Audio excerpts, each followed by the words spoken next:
What's happening, folks? Back with another reaction, back with some more Fleetwood Mac. I don't know what Luke is doing out there, but it's something very adventurous.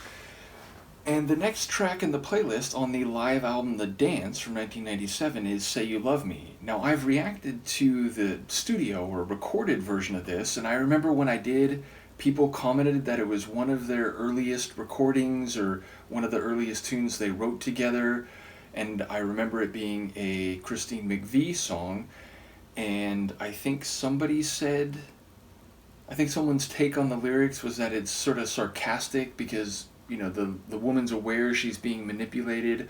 I don't know if that was sort of a consensus opinion, but I do remember reading that comment.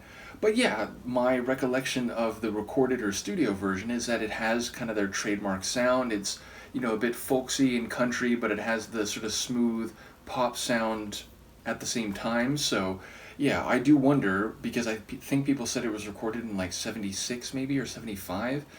So I'm wondering if more than 20 years later it'll be performed identically, or if they'll put a live spin on it, or a later configuration rendition of it. So let's give it a listen and find out. This is Fleetwood Mac.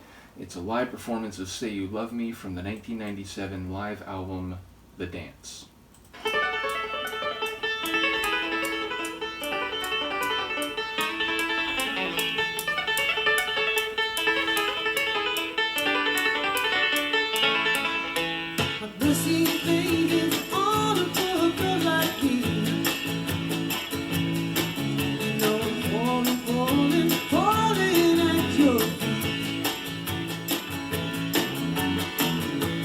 Tingling right from my head to my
much. Thank you.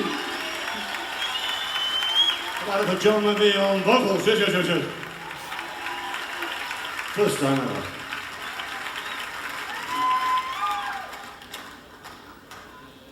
You know, I think all of us have some inner demons that we struggle with, and I think all of us have, you know, there's one now.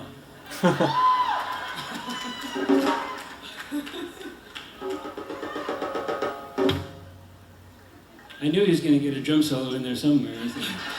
You can't stop him.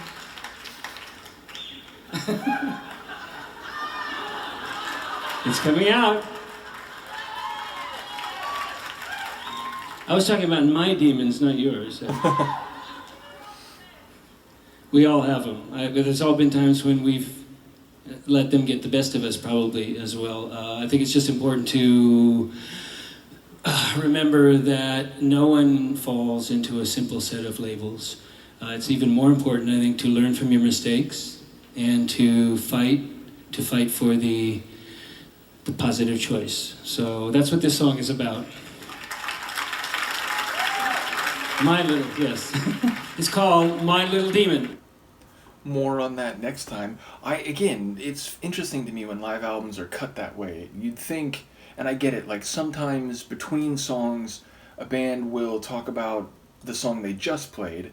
Sometimes they're not even so much talking about that song or the next one, but they're, interacting with the crowd or, joking with each other or, making reference to things that have happened over time or in the world.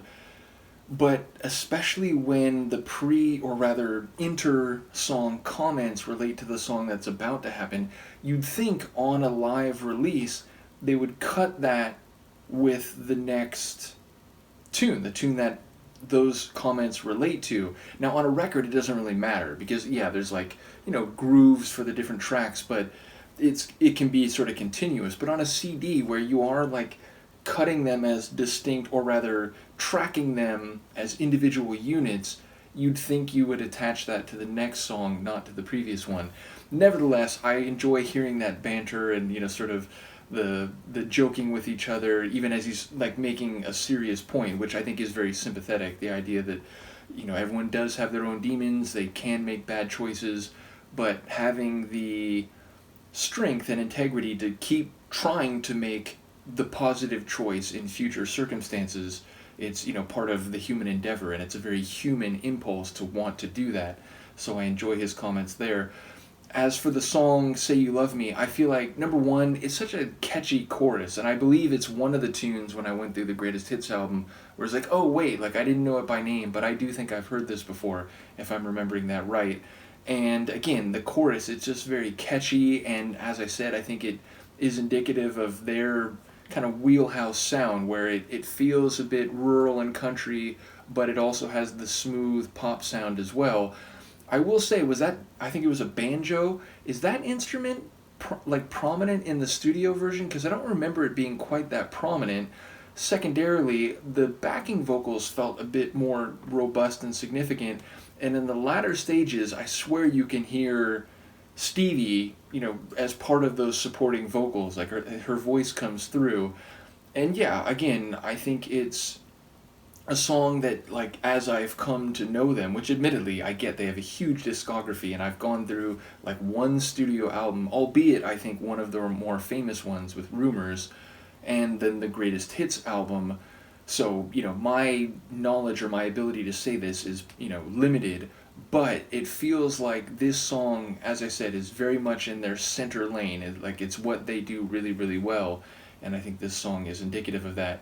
And just cool to hear it live and hear the crowd responding. And there was a moment when as the inter-song commentary started, there was someone, a male voice in the audience, who gave a really loud woo, and that always makes me laugh when someone in the crowd stands out on a live recording like that, because I imagine they get the album and it's that was me, I was there, that's me who made that shout.